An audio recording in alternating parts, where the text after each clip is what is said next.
In the very next module of this course, I want to show you some strategies for a common question that I receive about Angular, which is how to work with tokens, specifically JSON Web Tokens from an OAuth server. The scenario is that there is a resource on the server that requires authorization to reach, so when the Angular application detects that the server rejected a request with an unauthorized error, the application will then load a login view, and if I log in successfully, the server will return a token, which the application will store, and then take the user back to the view they were trying to reach before that error, and reissue the request with the authorization token.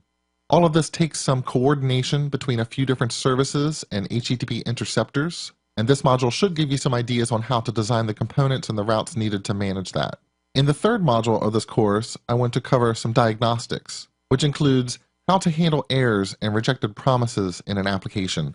I cannot stress enough the importance of having some diagnostics and instrumentation in place for an Angular application, because when an application misbehaves in the client's browser, the situation can be difficult to diagnose.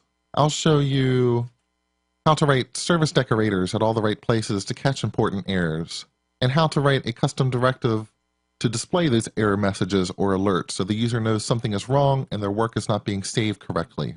We will even see how to debug a page with data binding errors, as these can be difficult to track down even sitting at a developer machine. And one of the reoccurring themes in these first two modules, by the way, is how you can use services to manage your model objects. I've seen many projects struggle trying to keep their models in their controllers, but the sooner that you can make a mental breakthrough about having services manage models, the easier your architecture will be for certain scenarios.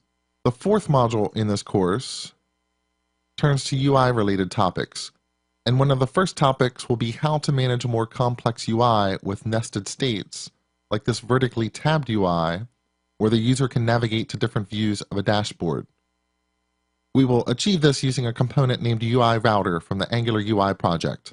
We will also be looking at different strategies for building a custom directive, the directive for rating an employee, and how to take advantage of a modal dialog service from the Angular UI project. Not only how to use this modal service, but how to properly encapsulate the service to make it easier to use from a controller that we want to keep simple and easy to work with.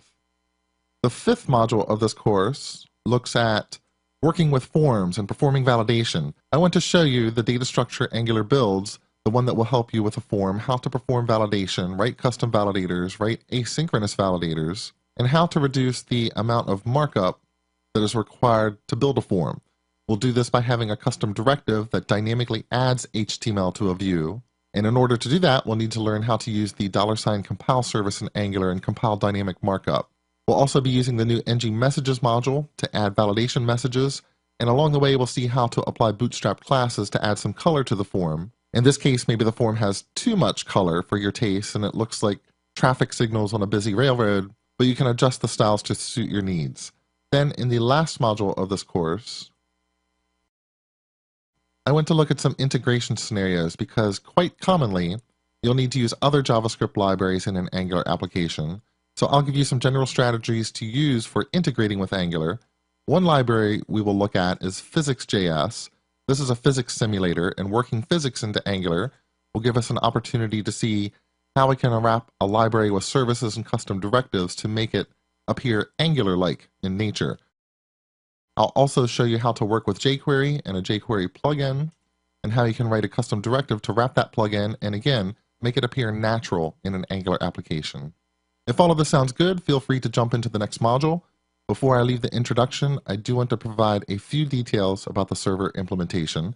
It's not that Angular is tied to the server or to the technology used on the server, but I know a few people might want to build enough server implementation to follow along. Let's look at that next.